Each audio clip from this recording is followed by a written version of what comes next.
Hola, bendiciones a todas las familias y damos gracias a nuestro Dios por tener la oportunidad de llegar a vuestros hogares a través de este canal para así continuar la enseñanza del discipulado que tiene como subtítulo Nacidos para ser diferentes, del autor Pastor Manuel Lauriño. Si ustedes desean adquirir estos ejemplares, están a su disposición en Amazon. También pueden obtener el libro de Cursillo de Matrimonios, que es muy interesante, y El secreto de la luz. Sabemos que Cristo es la luz que viene a alumbrar a todo ser humano. Y hoy vamos a abordar el tema número 12, que tiene como título Jesús es el Señor. Qué interesante nosotros poder comprender y entender con la ayuda del Espíritu Santo la palabra de Dios para así poder ser edificados, exhortados y consolados en la verdad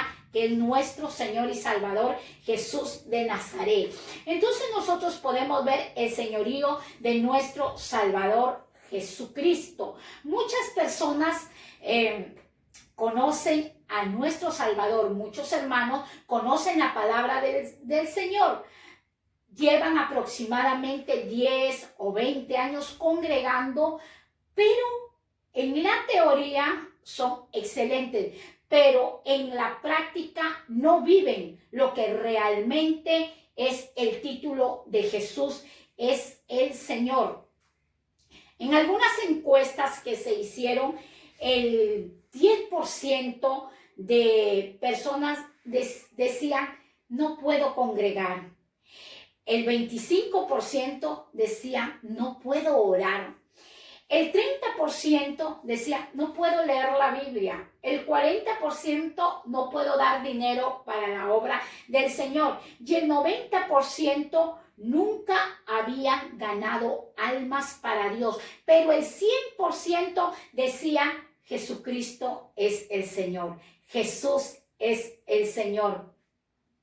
Todo el ser humano dice, sí, Jesús es el Señor, de labios, pero el corazón está lejos de ello. El reconocimiento que le dan a Jesús no está en la práctica. Y eso hoy lo vamos a estudiar. Y antes de entrar al tema, vemos esta corta ilustración histórica de un hombre rico romano que tenía un amigo, y este amigo tenía su hijo, un joven, un muchacho tan tierno que nunca había visto morir a alguien, nunca sus ojos habían experimentado ver morir a alguien. Entonces se queda asombrado, este hombre romano rico se queda asombrado y manda llamar a un esclavo, y ante los ojos del joven le clava una espada a su esclavo.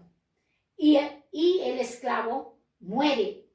¿Qué quiere decir? El esclavo no tiene derecho a nada, no tiene autoridad de nada, porque ¿quién tiene autoridad sobre él? Su Señor, el hombre romano. Y si nosotros vamos a la palabra de Dios, a Jesús se le llama Señor. A Jesús también se le conoce como la luz del mundo. A Jesús se le conoce como el Mesías. A Jesús se le conoce como el buen pastor de las ovejas. Y se le da tantos títulos a nuestro Señor Jesucristo, pero hoy vamos a estudiar esto. Jesús es el Señor. El título que se le da, Jesús es el Señor. Muchos historiadores, muchos hombres de Dios relatan la evidencia de nuestro Señor Jesucristo, porque toda la evidencia está plasmada en la palabra de nuestro Dios. Nadie puede llamar Señor a Jesús si no es por el Espíritu Santo de Dios.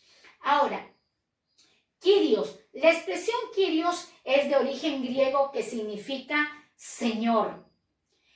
El original griego Kyrios significa Señor, que se define como maestro, como amo y como dueño. Cuando nosotros expresamos la palabra Señor, que es diferente de lo que nosotros hablamos a las personas, Señor, señora, por respeto o por cortesía, Pero cuando vamos a la Biblia a declarar el nombre Señor a Jesús, es muy diferente. No es por cortesía ni es por respeto, es porque Dios le dio ese título de Señor. Entonces nosotros podemos ver la diferencia en que cuando nosotros le decimos a un personaje Señor o Señora, es diferente a lo que nos relata la Biblia. Dice Hechos capítulo 2, versículo 36. Vamos a ver tres cosas interesantes que están plasmadas en este libro. Tres cosas interesantes. Hechos capítulo 2, versículo 36. Dice la palabra de nuestro Dios. Sepa pues ciertísimamente toda la casa de Israel que a este Jesús, a quien vosotros crucificaste, Dios le ha hecho Señor y Cristo. La palabra de Dios nos enseña. Sepa pues, está Dios interesado de que nosotros aprendamos, de que nosotros tengamos el conocimiento del título de Señor. Señor es un poder absoluto que Dios le da a nuestro Salvador. Señor es una autoridad que Dios le delega a su Hijo Jesucristo. Eso es. Acordémonos de cuando Jesús estaba frente a esta autoridad, a este hombre del cual él reconoció. Yo siendo autoridad, le ordeno a mis soldados que vayan y ellos van. Siendo yo autoridad, ¿cuánto más Jesús? Tú sanarás a mi siervo.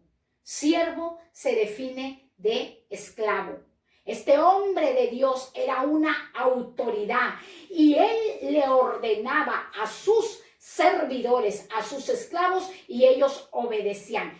Este hombre de Dios reconoció que Jesús era una autoridad. Y en estos tiempos la palabra sigue vigente. Jesús es el Señor, es la autoridad y tiene el poder porque el Padre Eterno se lo ha designado, del cual estaban expresando estas palabras en el libro de Hechos de los Apóstoles. A este Jesús a quien vosotros crucificaste, Dios le ha hecho Señor y Cristo. Dios le ha hecho Señor y Cristo. Señor, autoridad, poder, delegada a su Hijo Jesucristo. Cristo, literalmente Cristo, el Mesías, el ungido. El ungido, Señor Jesucristo, el ungido. Vemos la segunda cosa interesante que nos enseña el discipulado. Apocalipsis capítulo 19, verso 16. Y en su vestidura y en su muslo tiene escrito este nombre, Rey de Reyes y Señor de Señores. Y en su vestidura, qué interesante y qué importante que el libro de Apocalipsis, del capítulo 19, del verso 16, enfatiza la vestidura de nuestro Señor. El Señor está interesado cómo los hijos de Dios se presenten ante Él, cómo los hijos de Dios se vistan. Claro, la Biblia relata que en la vestidura de nuestro Señor Jesucristo y en su muslo tiene escrito este nombre, Rey de Reyes y Señor de Señores. Él es el Rey absoluto, el Rey lleno de autoridad, el Rey lleno de poder que todos los reyes establecidos en la tierra, que toda autoridad puesta por Dios en la tierra y Señor de todos señores. Como en el inicio lo dijimos, nosotros podemos decir a una persona Señor, señora, por cortesía, por respeto, pero a Jesús se le da un poder absoluto de Señor, de autoridad. Eso es la segunda cosa interesante. La tercera cosa interesante que describe este libro, Filipenses capítulo 2, versículo 9 hasta el verso 11, por lo cual Dios también le exaltó hasta lo sumo. Y le dio un nombre que sobre todo nombre, verso 10, para que en el nombre de Jesús doble toda rodilla de los que están en los cielos, en la tierra y debajo de la tierra. Verso 11, y toda lengua confiese que Jesucristo es el Señor, para gloria de Dios Padre. La palabra de Dios nos enseña que Dios siempre estuvo al mando de todo lo que estableció para que su Hijo definiese en la tierra. Dios, en su inmenso poder, en su inmensa misericordia, lo exalta a su Hijo Jesucristo. Cuando la gente no lo exaltaba, cuando la gente le llamaba blasfemo. ¿Por qué los judíos le llamaban blasfemo a nuestro Señor Jesucristo? La palabra de Dios enseña que a Jesucristo deseaban apedrearlo, anhelaban apedrearlo, porque Él iba de parte de Dios. Él se hacía llamar: si no creéis en mí, creéis en las obras que yo hago. El Padre está en mí, el Padre mora en mí. Para los judíos eso era blasfemia. Y toda blasfemia, el libro de Levítico nos enseña que morían a pedradas. Inclusive los escribas, cuando tenían que hacer la copia de los manuscritos y tenían que poner el nombre de Dios con su pluma y ponían el nombre de Yahweh, para ellos era algo, Dios mío, algo tan santo, tan consagrado, que esa pluma la arrojaban y ya no la volvían a usar. Para ellos mencionar el nombre de Dios era tan sagrado. Y Jesús iba con toda la autoridad y con todo el poder de decir: mi Padre me ha enviado, el Dios eterno mora dentro de mí. Y el Señor, a pesar de que su pueblo, a pesar de que los judíos, a pesar de que los romanos lo insultaban, lo perseguían, le hacían daño, el Señor lo exaltó hasta lo sumo, y le dio un nombre que es sobre todo nombre. El nombre de nuestro Señor Jesús es sobre todo nombre. Aquí en la tierra nosotros vemos que hay personas que le ponen a sus niños Jesús, pero este nombre es sobre todo nombre, porque es un nombre delegado del eterno Dios. El verso 10, para que en el nombre de Jesús se doble toda rodilla. No podemos doblar nuestra rodilla delante de otro nombre, delante de otra escultura, delante de otro ídolo. No puedo doblar mi rodilla delante de decir la Virgen, el Señor de los milagros. No, debemos doblar nuestra rodilla delante del nombre. Nombre, no dice delante de un bronce, de una madera, de un yeso. No, delante del nombre de nuestro Señor Jesucristo. Cuando vamos a doblar nuestras rodillas y exaltar el nombre del unigénito Hijo de Dios, no debo tocar nada, no debo traer nada para hacer figura de nuestro Señor y Salvador Jesús. Solamente mencionar el nombre de nuestro, que se dobla toda rodilla que está en los cielos. ¿Quiénes están en los cielos? Todo el ejército celestial dobla sus rodillas ante nuestro Señor y Salvador. Todos los 24 ancianos se postran y adoran el nombre de nuestro Señor. En la tierra, ¿quiénes están en la tierra? La raza humana, los hijos de Dios, doblarán su rodilla y se referirán a nuestro Señor como Jesús, Jesucristo, el ungido. Verso, y debajo de la tierra, también debajo de la tierra, van a doblar sus rodillas y exaltar el nombre del Señor Jesús. Verso 11, y toda lengua, toda, de cuál sea la raza, cuál sea la tribu, cuál sea el credo, toda lengua, cuál sea la posición económica, toda lengua confiese que Jesucristo es el Señor. ¿Para qué voy a confesar que Jesucristo es mi Señor? Para glorificar, para exaltar el nombre del Dios eterno. Dios lo exalta. Dios le da un nombre que es sobre todo nombre. Dios hace que aún los seres celestiales doblen sus rodillas como en el cielo, como en la tierra y como debajo de la tierra. Y que toda boca y que toda lengua y que toda declaración se haga en el nombre de nuestro Señor Jesucristo. No hay otro Salvador y no hay otra Salvadora, solamente el nombre de nuestro Señor Jesucristo.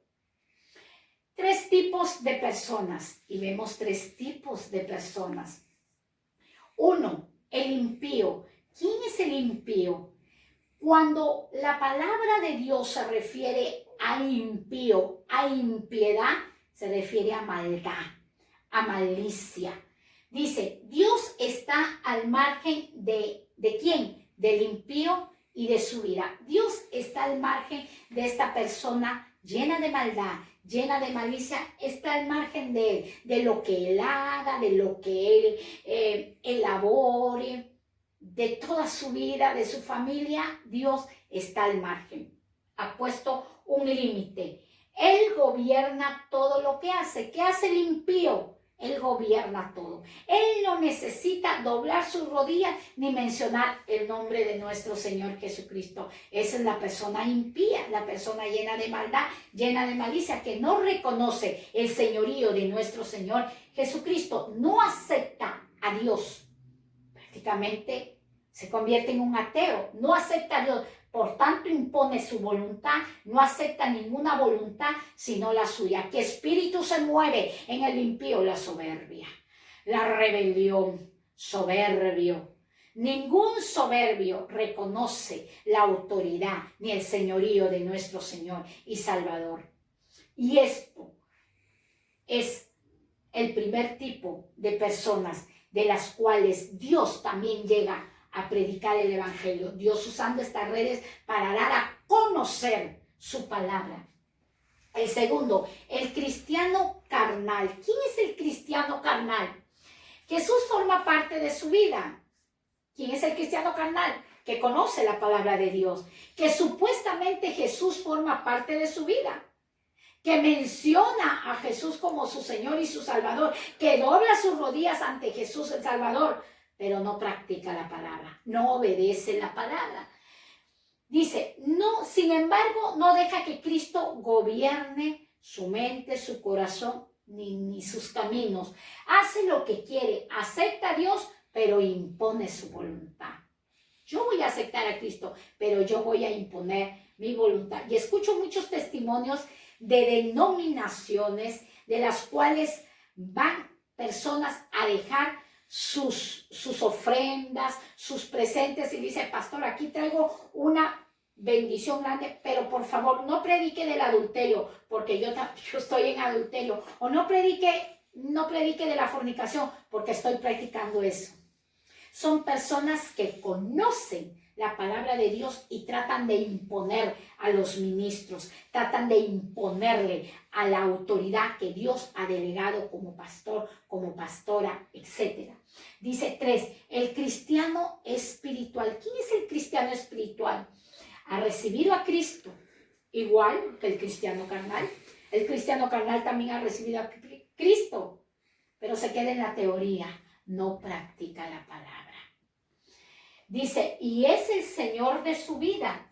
Hace lo que Jesús dice y lo que Jesús quiere. Acepta a Dios y acepta la voluntad de Dios. El cristiano carnal y el cristiano espiritual, los dos han hecho la declaración de fe, recibiendo a Jesús como su Señor y su Salvador.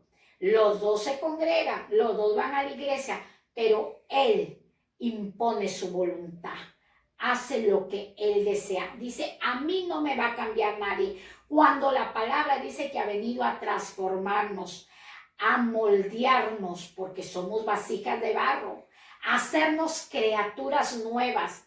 Mas el cristiano espiritual oye, obedece y se sujeta a la voluntad de Dios. Y muchas personas están tan ofendidas y tan lastimadas que ya no quieren congregar, que ya no quieren ir a la casa de Dios, porque yo siempre he escuchado esta palabra, yo no voy porque ahí en ese lugar no tienen amor. Voy a buscar otra iglesia porque ahí en esa iglesia hay amor. Donde vayas, cariño, Donde vayas, corazón, siempre Dios te va a procesar. Siempre Dios te va a poner esa misma prueba hasta que logres sujetarte a la palabra de Dios. Porque la Biblia nos enseña que debemos amarnos los unos a los otros, soportándonos los unos a los otros. Eso nos enseña la palabra. Y Dios permite muchas cosas en el lugar donde nos congregamos, donde se exalta y donde se nombra el nombre de nuestro Señor y Salvador. Así que, cuando nos convertimos en cristianos carnales, yo me voy de este lugar, yo ya no quiero ese pastor, esa pastora, porque no hace lo que yo quiero. No es que tenemos que hacer lo que nosotros queremos, es que tenemos que hacer lo que Dios ha establecido en su palabra, y Dios ha puesto en la tierra hombres para que ministren la palabra a su pueblo, a sus hijos, a su manada, a su redil. El cristiano espiritual siempre está sentado. Ay, Dios mío, esa palabra es para mí. Esa palabra está traspasando. Oh, Dios mío, hoy me has venido a hablar. El cristiano espiritual va feliz. Hoy me voy a la casa de oración. Hoy voy a visitar a mis hermanos y me va a dar una palabra de bendición. Una palabra me va a dar. Hoy voy a recibir palabra de Dios. Y va todo el camino feliz. Llega a la casa de oración y la palabra es de exhortación. La palabra, Señor, gracias porque estás hablando a mi vida. Gracias porque estás sacando todo el pecado oculto de mi vida. Y el cristiano espiritual se goza por todo. La palabra duele, la palabra es dura, pero luego el cristiano espiritual, gracias, Señor, tú estás hablando a mi vida. Pero más el carnal se ve enojado. No, yo no quiero saber nada. Y inclusive después apostatan de la fe de nuestro Señor Jesucristo. Esos son los tres tipos de personas que dicen, Señor, tú eres el Señor de mi vida, pero no lo practican. Ahora, ¿qué significa decir que Jesús es mi Señor? ¿Qué significado tiene cuando nosotros declaramos Jesús es mi Señor, Jesús es mi Redentor? ¿Qué significado tiene? Primera de Corintios capítulo 6, versículo 20, porque habéis sido comprado por precio. Glorificad pues a Dios en vuestro cuerpo y en vuestro espíritu, los cuales son de Dios. Reconocer que no nos pertenecemos. Primera de Corintios del capítulo 6, del versículo 20, la palabra nos enseña qué significa decir Jesús es mi Señor, porque Él me compró. Sabemos y vimos la ilustración histórica de este hombre romano rico que llama a su esclavo y agarra y decide y lo mata, porque ningún esclavo tiene derecho de nada. Cuando Dios se constituye el Señor de nuestra vida, se constituye el amo, el dueño de nosotros, que Él nos ha comprado a precio de sangre. ¿Y nosotros qué venimos a hacer? Sus servidores. ¿Qué significa siervo? Esclavo. Pero voy a ser siervo, esclavo de un ser lleno de amor. Yo voy confiada a ser sierva del Señor Jesucristo, que murió por amor en la cruz del Calvario. Siervo de Dios. Y tú dirás, pero nadie muere por amor. Mira, yo te cuento este pequeño.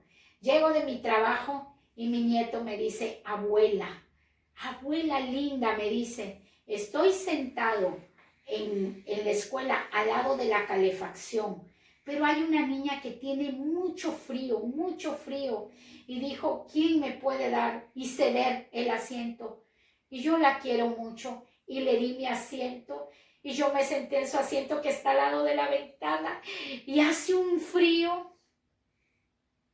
Jesús, si un niño de aproximadamente 12 años se dio el asiento a su amiguita porque tenía mucho frío, y estamos en este tiempo del COVID-19, y él cogió el asiento donde ella se congelaba para calentar a ella, ¿cuánto más Jesús, que es lleno de amor, que es lleno de pureza, que en Él nos halló pecado, hará cosas grandes para nosotros?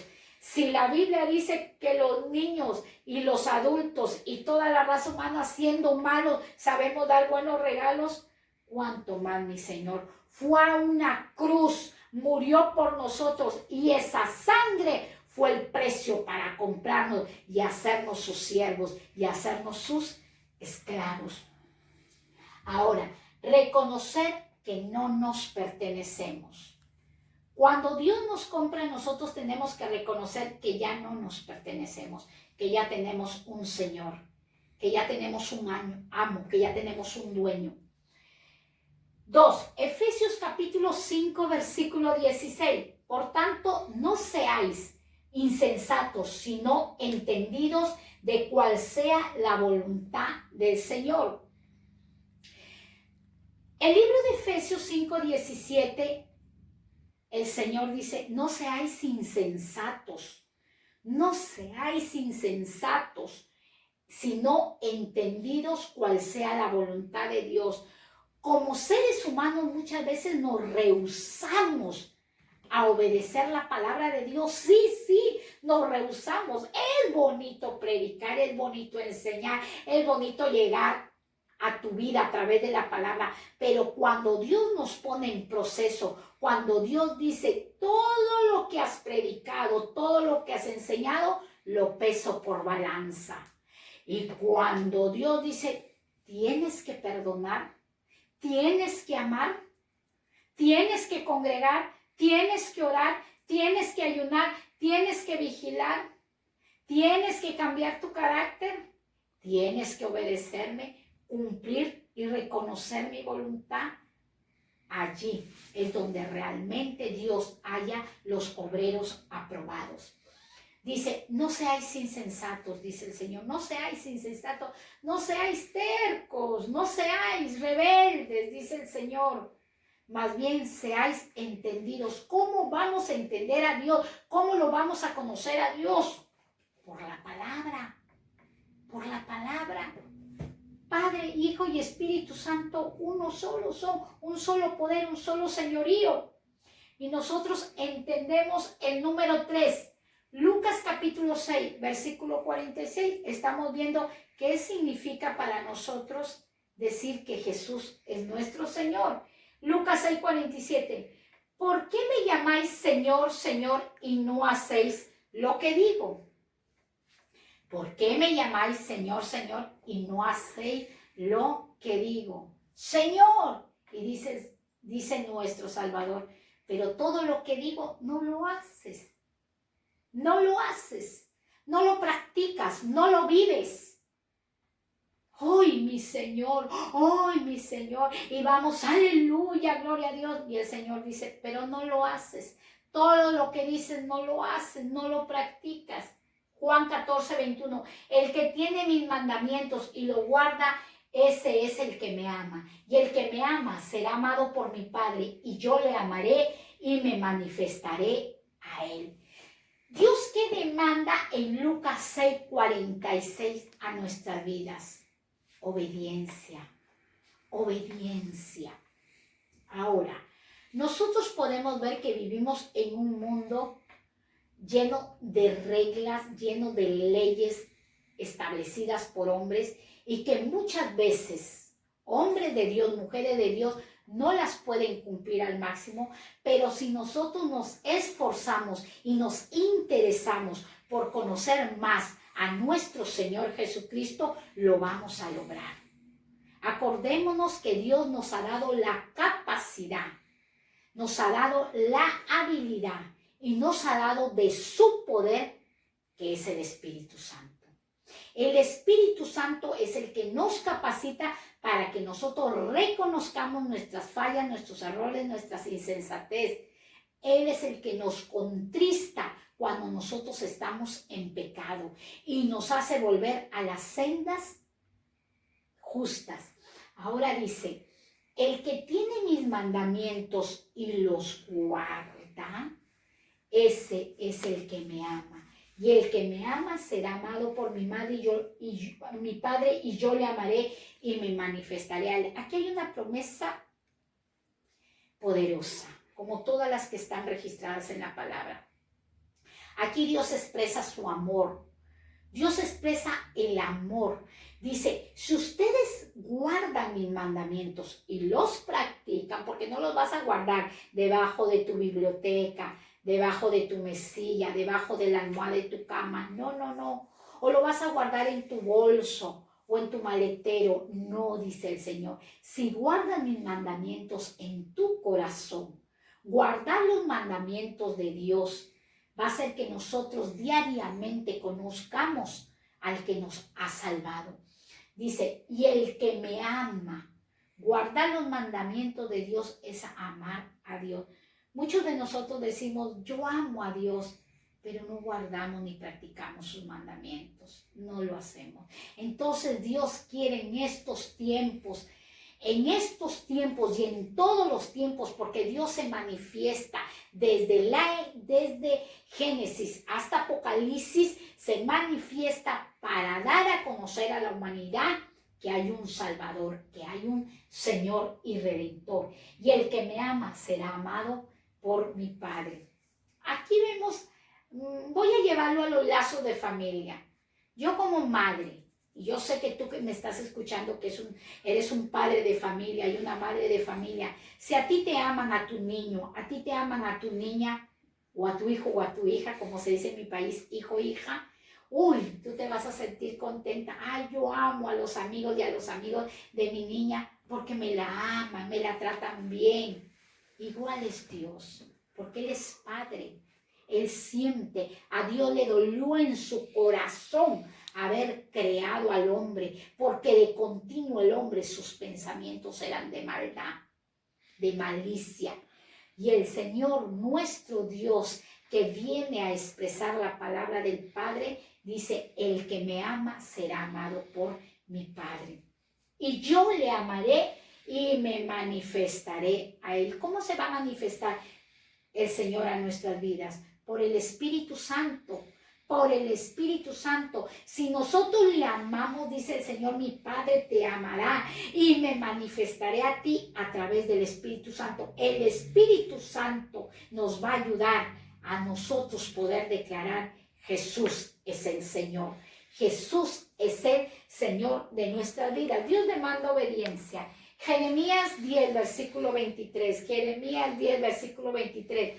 Conozco, oh Jehová, que el hombre no es señor de su camino, ni del hombre que camina es el ordenar sus pasos. Jeremías 10:23, nuestros caminos no nos pertenecen, porque ya nos han comprado, ya tenemos un amo, ya tenemos un dueño. Dice, conozco que el hombre no es señor. Aquí se le dice al hombre también señor, por respeto, por cortesía, de su camino. Nosotros no somos señores de nuestro camino, porque hay uno que se llama Señor de señores, uno que está más alto que nosotros, está sobre todo, sobre todas las dimensiones, nuestro Señor Jesucristo.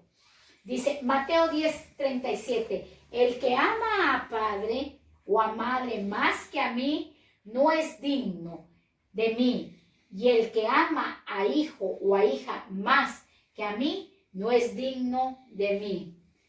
Jesús, el Señor, es lo más importante en nuestra vida. Recordémonos que en el Antiguo Testamento la Biblia nos enseña que Dios es un Dios fuerte y celoso. Dios es fuerte y celoso, que no comparte su gloria con nadie. Ahora, yo quiero aclarar bien este texto de Mateo 10:37, porque han habido muchas controversias, muchas confusiones en este libro. El que ama a padre o a madre más que a mí, no es digno de mí. Muchas personas han cambiado esta palabra diciendo, no, Dios es malo, Dios no quiere que amemos a nuestras familias, Dios quiere que aborrezcamos a nuestras familias. No. O muchas veces cuando venimos a los caminos del Señor y nuestras familias se oponen a que nosotros reconozcamos a Jesús, que es nuestro Señor, nos ponemos malcriados, malos, insolentes, intolerantes con nuestras familias. Y eso Dios no nos ha llamado a pleito, Dios no nos ha llamado a contienda, Dios no nos ha llamado a eso. Recuerdo que en la obra teníamos a un joven que era un colaborador de la viña, con tan solo 16 años de edad. Papá y mamá no congregaban, ellos no congregaban. Anteriormente habían congregado, pero se habían desanimado y se habían apartado de los mandamientos de Dios. Entonces papá y mamá le prohibía a este joven que congregase, que fuese a la casa de oración. Él dirigía, tocaba los instrumentos, era un intercesor, una columna, un pilar en la viña del Señor. Esto yo quiero para que me comprendan y no se malinterprete este texto y los jóvenes o las personas falten el respeto a su papá y a su mamá.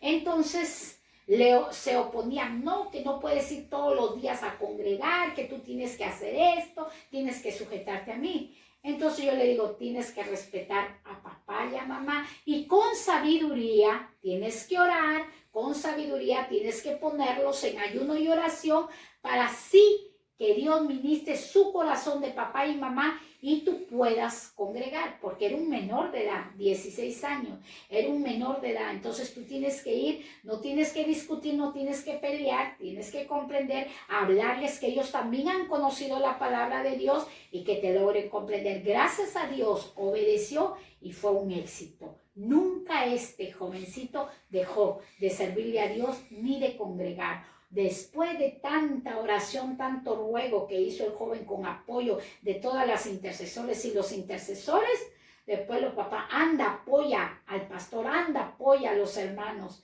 Entonces, así es, porque si nosotros vamos, dice que la blanda respuesta aplaca la ira, mas la áspera respuesta enciende el furor. Hace muchos años, también una mujer ya mayor, casada, decidió hacer a Jesús como su Señor, recibirlo, vivir la vida de sierva, estar sujeta a la palabra de Dios, amar los mandamientos, y su mamá y su papá la llaman. Son dos hijas, eran dos hijas en ese tiempo, y le dice, por haberte cambiado de religión, porque yo no te predico religión, yo te predico a un Señor que es una relación del hombre, del género humano con un Dios eterno, es una comunión.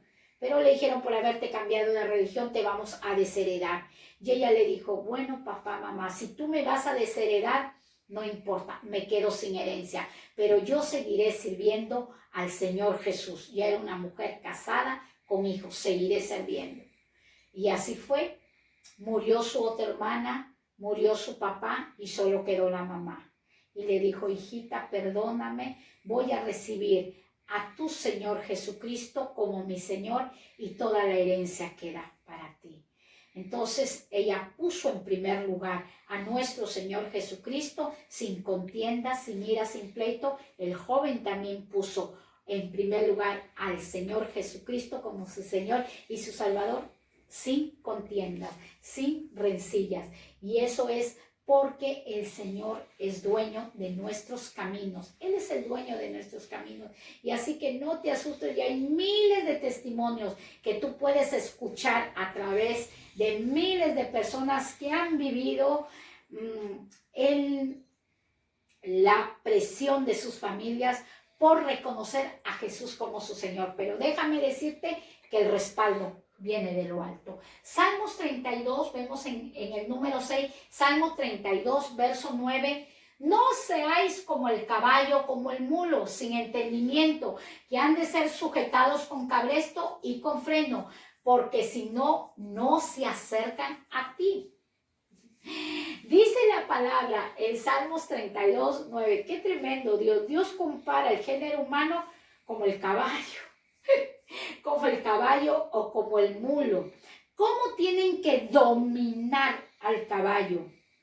Con frenos. ¿En dónde? Aquí, en la boca. Y tiran para acá y frena el caballo. Entonces el Señor dice, no seáis como el caballo, como el mulo sin entendimiento, que hablas y hablas y hablas y blasfemas de la palabra de Dios y dices, yo no creo en eso, Señor, y hablas cosas que no las has vivido y no las entiendes. Porque para entender las cosas hay que vivirlas. Mi testimonio, cuando yo no conocía al Señor Jesucristo y yo veía a personas con la Biblia que tocaban la puerta y predicaban, era como el caballo y como el mulo, era yo, sin entendimiento. Y hablaba, de mi boca salían cosas de las cuales yo no conocía la palabra, pero hablaba mal de la palabra. Y eso es lo que Dios se refiere. No seas como el caballo, como el mulo. No conoces la palabra, no congregas la palabra y encima hablas mal de nuestro Señor Jesucristo y de sus colaboradores y de sus ministros. No sea, y dice que han de ser sujetados con cablesto, con freno, porque si no, nadie se acercará a ti. Cuando nosotros vamos a presentar a nuestro Señor Jesucristo a muchas familias, a muchas vidas, a muchos jóvenes, tenemos que entender y tenemos que tener la convicción que Jesús es el Señor, el Hijo del Dios Altísimo, el soberano de los reyes, el que Dios lo ha puesto con autoridad y con poder para sujetar a principados, a potestades, a gobernadores y seres de las tinieblas que se mueven en las regiones celestes. El Señor Jesucristo tiene autoridad. Acordémonos de este hombre endemoniado, del cual le dijo: ¿qué tienes contra mí, Jesús de Nazareno? Como hombre lo reconoció y le dijo: Jesús de Nazareno. Le dijo: ¿qué tienes contra mí? Y luego le dice: tú eres el Santo. Y luego lo conoce como deidad. Un demonio reconociendo a nuestro Señor Jesucristo, porque toda potestad se sujeta. Ahora tú dirás: pero yo no creo en espíritus inmundos. Si tú ves en la televisión Discovery Channel, donde hablan de fantasmas, de cosas paranormales, de cosas terroríficas, y tú dices: espérate que quiero informarme de Discovery Channel. Jesús también habla de seres inmundos, de seres que estaban atados a potestades, a principados, que aún le reconocieron que Él era el Señor Jesús de Nazareno.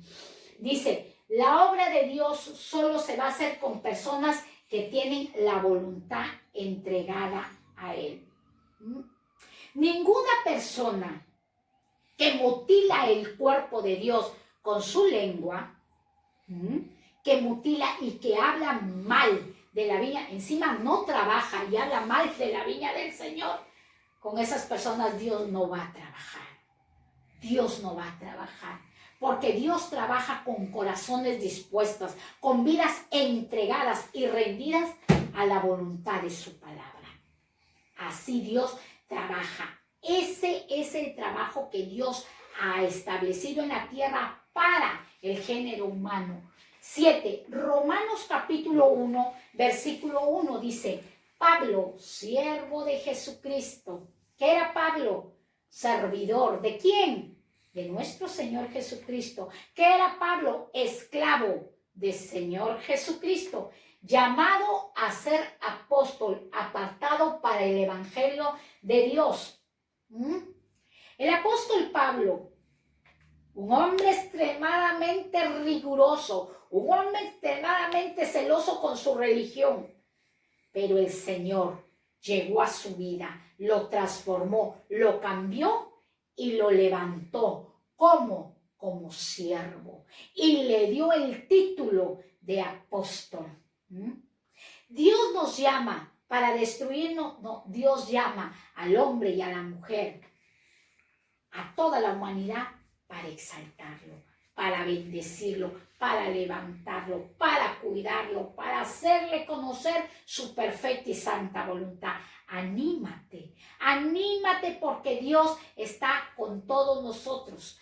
Dios llegó a ser servidor, el apóstol Pablo, y nosotros podemos ver cuánto amor Dios tiene, que dejó toda su palabra registrada para ti y para mí. Dios es nuestro Señor. ¿Por qué? ¿Por qué Dios es nuestro Señor? Anteriormente vimos qué significaba. ¿Qué significaba reconocer a Jesús como Señor? Ahora vemos, Dios es nuestro Señor, ¿por qué? Había un álbum en mi país que decía el porqué de las cosas, el porqué de las cosas. Hoy vamos a ver por qué Dios es nuestro Señor. ¿Por qué?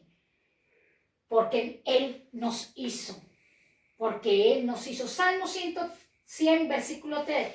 Reconocer que Jehová es Dios. Él nos hizo y no nosotros a nosotros mismos. Pueblo suyo somos y oveja de su prado. Reconocer que Jehová es Dios. Él nos hizo y no nosotros a nosotros mismos. Pueblo suyo somos y oveja de su prado. Desde el inicio, desde Génesis, Dios dijo, hagamos al hombre a nuestra imagen y semejanza. Desde un inicio, cuando Dios se le revela a la vida de Moisés, le dice Moisés, ¿con qué nombre me presentaré a tu pueblo? Y el Señor le dijo, diles que yo soy el que soy. Yo soy el gran yo soy. Jesús se presenta en el Nuevo Testamento como yo soy el camino, yo soy la verdad y yo soy la vida. Nadie llega a mi Padre si no es por mí. Entonces nosotros podemos ver que tenemos que reconocernos porque Él nos hizo, Él nos creó, Él nos formó en el vientre de nuestra mamá. Pueblo suyo somos y ovejas de su prado. Aquí Dios le está hablando a su pueblo. Aquí Dios le está hablando a aquellos que han decidido recibir a Jesús como su Señor. Y dice en este mensaje del Salmo 100, verso 3, pueblo mío eres. El Señor está refiriéndose a todos sus hijos. Ustedes son mi pueblo, ustedes son mis hijos, ustedes son ovejas de mi prado. Yo soy el pastor, yo les voy a dar el alimento, yo les voy a dar el pasto, pero no seco, sino el pasto verde. ¿Qué es el pasto? La palabra de Dios. ¿Con qué se alimentan a las ovejas, a los animalitos, las ovejas? Con pasto. ¿Con qué Dios va a alimentar a su pueblo? Con la palabra, que es su palabra. 2, nos compró. Ya tenemos un dueño. ¿A ti te ha comprado alguien? Sí. Si tú recibiste a Jesús en tu corazón como Señor, Él te compró. Primera de Pedro 1. Verso 18 al verso 19, sabiendo que fuisteis rescatados de vuestra vana manera de vivir, la cual recibiste de vuestros padres, no con cosas corruptibles como oro y plata. Dice la palabra de Dios que nosotros hemos sido rescatados de la manera mala de vivir. De una manera, pero ¿cómo una manera mala de vivir? Si papá me instruyó bien, mamá me orientó bien, yo no he vivido una manera mala. Pero la palabra de Dios dice, la cual recibiste de vuestros padres, no con cosas corruptibles como oro y plata, no con cosas corruptibles como oro y plata, sino con la sangre preciosa de Cristo, como de un cordero sin mancha y sin contaminación. Toda la raza humana, todos, grandes y pequeños, ricos y pobres, blancos y negros, rubios, chinos, todos necesitan de un Señor. Todos necesitan ser limpiados con la sangre de Jesús, con la sangre preciosa de Cristo, como un cordero sin mancha y sin contaminación. Como un cordero sin mancha y sin contaminación. 3. Así somos sus discípulos. Somos sus discípulos, somos sus embajadores, somos sus siervos. También nos da títulos el Señor. Dice Lucas 9:23. Y decía a todos, si alguno quiere venir en pos de mí, niéguese a sí mismo, tome su cruz cada día y sígame. Seguir a Jesús es diariamente. No es solamente el mes de diciembre, es todos los días de nuestras vidas. Es seguir a nuestro Señor. Ahora, aquí establece este libro de Lucas 9:23 que si nosotros decidimos seguir a Cristo, reconocerlo como Señor, ser sus servidores, ser sus esclavos, entonces suena fuerte la palabra de esclavo, pero eres esclavo de un ser bueno, que te va a guiar, te va a orientar, te va a dirigir, te va a capacitar, te va a bendecir.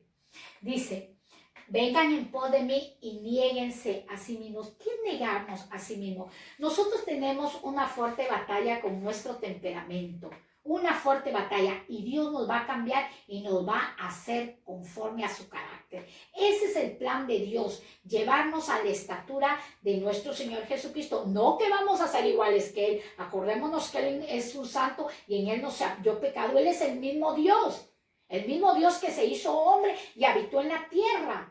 Y los hombres lo rechazaron, lo despreciaron, porque amaban más las tinieblas, más su pecado. Dice, tome su cruz cada día y sígame. Ay, desde que vine a los caminos de Dios, estoy sufriendo, me rechazan, me desprecian, no me dan cargos. Y, ay, en el trabajo pierdo el trabajo, estoy bendiciendo y y tantas cosas que nos maquina el enemigo. Por eso el Señor dice que hay que renovar nuestros pensamientos. Cuando nosotros nos arrepentimos de nuestros pecados para recibir a Jesús como nuestro Señor, tenemos también que cambiar nuestra mentalidad. Por eso Dios ha dejado su palabra. Tome su cruz y sígame cada día. ¿Qué hubo en la cruz del Calvario? ¿Qué hubo en la cruz? Hubo rechazo. ¿Qué hubo en la cruz? Hubo dolor. ¿Qué hubo en la cruz? Vergüenza. ¿Qué hubo en la cruz del Calvario que Jesús pasó? Desamparo. Desamparo. Él se sintió totalmente desamparado. Padre, ¿por qué me has abandonado? Y muchas veces tú y yo nos sentimos así cuando hemos decidido seguir a nuestro Señor Jesucristo. Tomamos la cruz y diariamente atravesamos. Claro que nosotros no vamos a ser clavados, ese sacrificio ya Jesús lo pagó y es una sola vez. Nosotros tenemos que seguir las pisadas de Cristo para así poder proclamar a las almas que están abatidas, a las almas que están atadas, a las almas que están esclavizadas por el engaño y la mentira de Satanás. Tenemos que ser imagen y modelo de nuestro Señor Jesucristo. Dice el Salmo 127, el número 4, es imprescindible para edificar la casa. Es imprescindible para edificar la casa. Salmo 127, verso 1. Si Jehová no edificare la casa, en vano trabajan los que la edifican. Si Jehová no guardare la ciudad, en vano vela la guardia. En vano. Es por demás que nosotros tratemos de hacer todo con nuestras fuerzas. Es por demás. Nosotros vimos que el impío, él todo lo hace, su capacidad, su habilidad, su talento. Pero la palabra de Dios nos enseña en el Salmo 127, versículo 1, si Jehová no edifica nuestra vida, casa es. El Espíritu Santo quiere morar dentro de ti y de mí. El Espíritu Santo quiere habitar en tu familia, en tu hogar, en tu nación. Si en vano trabajan los que la edifican. Es como el hombre que puso su cimiento en la arena. Edificó su casa en la arena, sin los fundamentos de la palabra de Dios, sin los mandamientos de la palabra de Dios. Ahora los mandamientos de Dios no son gravosos, no son rigurosos. ¿Qué es lo que nos demanda Dios? Amarlo a Él por sobre todas las cosas, y el otro mandamiento similar, ama a tu prójimo a ti mismo. Ahí está la batalla en toda la raza humana. Ahí está la batalla en amarnos los unos a los otros. ¿Por qué? ¿Por qué está? Porque no le dan acceso al Espíritu Santo, para el cual Él nos va a ir guiando a arrepentirnos de todas nuestras maldades. Dice, si Jehová no guardare la ciudad, en vano vela la guardia. ¿Cuánto nosotros podemos ver a gente que está trabajando como guardaespaldas, como guardianes, como cuidadores, etcétera? Pero nada nosotros podemos hacer, porque hay uno que gobierna más alto que nosotros. Hay uno que fundó la tierra con sabiduría y la estableció con inteligencia. Y ese es nuestro Dios. Ese es nuestro Señor y Salvador. Por eso, si queremos edificar algo, todo pongámoslo en las manos de nuestro Señor Jesucristo. Sabemos que Él nos lleva al Padre. Y como lo dije anteriormente, Señor es un título que se le dio a Jesús, porque el nombre de nuestro Dios es Yahweh, Yahweh, que no tiene vocales. Por eso los judíos no se atreven a mencionar su nombre, no se atreven. Nuestro Dios es un Dios poderoso, es un Dios multidimensional, es un Dios, nosotros estamos en 4 dimensiones, pero nuestro Dios es un Dios multidimensional. Así que te estoy presentando a un Dios todopoderoso, a un Dios eterno, a un Dios que no tiene fin. Su reinado es eterno, Él es inmortal. Todo lo que dijo nuestro Señor Jesucristo y todo lo que hizo nuestro Señor Jesucristo dio paso al perdón de nuestros pecados, al don de la vida eterna y al cielo como nuestra morada. Todo lo que hizo nuestro Señor Jesucristo lo hizo por amor. No rechaces este amor tan inmenso que todo lo hizo y todo lo dijo, todo lo ha dicho y todo lo dijo para el perdón de nuestros pecados, para regalarnos la vida eterna y darnos acceso al cielo, que es nuestra morada eterna. Así que anímate, aliéntate. Si un día tú conociste al Señor y tuviste una mala experiencia al congregarte y no fue como tú pensabas que fuera, yo te digo que hoy te animo a que tú te reconcilies con el Señor. Acuérdate que somos humanos y somos imperfectos y tenemos fallas, pero el que te llama, el que te compra a precio de sangre, Él no va a fallar. Y la obra que Él ha comenzado con nosotros, la va a finalizar. Y si tú hoy te estás congregando y no sabías del poder que tiene al decir Señor Jesucristo, hoy yo te animo a que tú te hagas su servidor y su servidora. Y al cual tú hoy recién estás conociendo a Cristo a través de este discipulado, recíbelo como tu Señor y tu Salvador. Reconcíliate con el Señor, vuelve a las sendas de justicia, recíbelo como tu Salvador y Él finalizará la obra contigo. Haz esta oración conmigo y dile: Señor Jesucristo, en esta hora yo te pido que me perdones, porque un día yo te conocí y me aparté de los caminos. Juzgué a mi prójimo, me enojé contra los ministros. Te pido perdón, Señor. No pensé las cosas que hacía. Perdóname. Hoy me reconcilio contigo y te recibo como mi Señor y Salvador. En el nombre del Padre, del Hijo y del Espíritu, usa mi vida, levántame, revélame tu señorío día tras día y también alcanza a toda mi generación. En el nombre de Jesús. Amén, amén y amén. Si tú hiciste esta oración, anímate, que tú estás en las manos del Señor. El Señor te ama demasiado. Hasta pronto, sigamos con el discipulado. Yo te aliento a que estudies la Biblia y te memorices versículos de la Biblia para así nosotros poder continuar con esta enseñanza. Hasta pronto, que Dios te bendiga.